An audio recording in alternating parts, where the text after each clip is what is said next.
Today we are going to talk about global warming.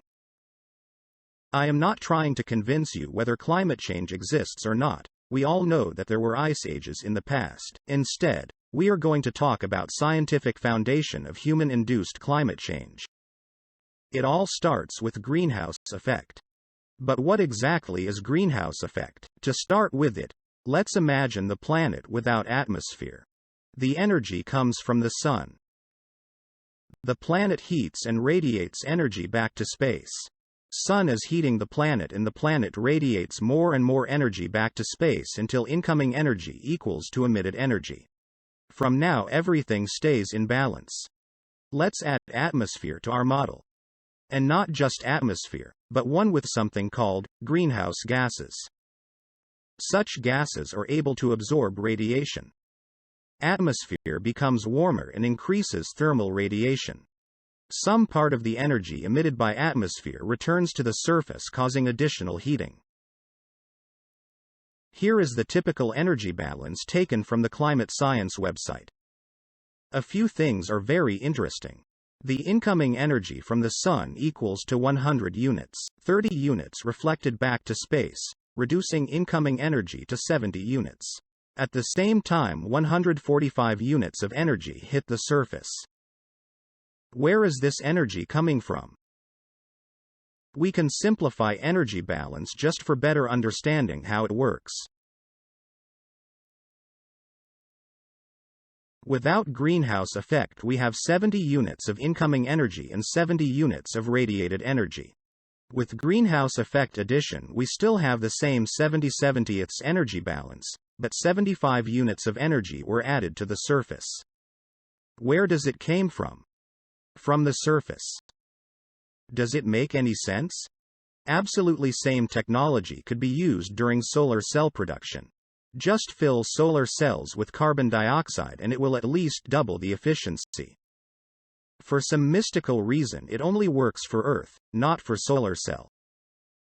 Previous conversation was about common sense. Now it's time for science. Not everybody aware of the fact that the foundation of climate change science was built by quantum mechanics. Black body radiation is a cornerstone in the study of quantum mechanics. All bodies emit energy at different wavelength. Spectrum shows how the energy is distributed among wavelength. The hotter body emits in shorter range of wavelengths. When temperature drops, the maximum of the spectrum is shifted to infrared area where absorption band of greenhouse gases located. The sun emits short wavelength radiation, which goes through atmosphere unaffected by greenhouse gases. The surface of the Earth emits radiation mainly within infrared band and outgoing radiation is absorbed by various gases. Radiation spectrum is also used to determine the temperature of stars or sun by finding the position of the maximum of energy. Planck's law gives a mathematical formula for black body radiation discussed above. There are two variants of Planck's law: energy density as a function of wavelength, and energy density as a function of frequency. These variants of Planck's formula could be found in any textbook and on Wikipedia. Frequency is related to wavelength by following formula. Light speed equals wavelength times frequency. It is reasonable to expect that both variants of the Planck's law provide us with exactly same results after substitution wavelength by frequency and vice versa. Everyone familiar with Microsoft Excel could build a graph of black body radiation, for example at a temperature of 1000 degrees Kelvin, for both variants of the formula. For our surprise we will find quite different results. The maximum of frequency formula located at 5.1 micrometers while the maximum of wavelength formula located at 2.9 micrometers. Two formulas just could not be both correct at the same time. Planck's law is an essential part of any climate model. Which variant of the formula those models are using? Using wavelength variant of Planck's law formula for finding the temperature of the sun, we will end up with the temperature of 5700 degrees Kelvin. Frequency variant of the formula gives us about 10,000 degrees. The science could not explain the difference of more than 4,000 degrees, but tries to convince us that in the near future it will be 3 degrees warmer. Seriously? Stefan Boltzmann law is another very important law of climate science which also came from quantum mechanics. The law defines total energy density emitted by black body. Energy density is proportional to the fourth power of temperature. This law is also a part of any climate model. With known temperature of the Sun, we can calculate the energy it emits.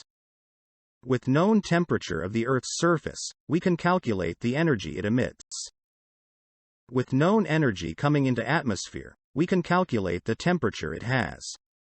The models just cannot go any further without this formula. Stefan Boltzmann law gives us the energy density at the surface of black body. On its way to the Earth, the energy spreads over spherical surface with the radius equals to the radius of the Earth's orbit. From Stefan Boltzmann law it was calculated that in the vicinity of the Earth the energy flux coming from the Sun equals to 1370 watts per square meter. We are looking away too far. The Sun is much closer than you think.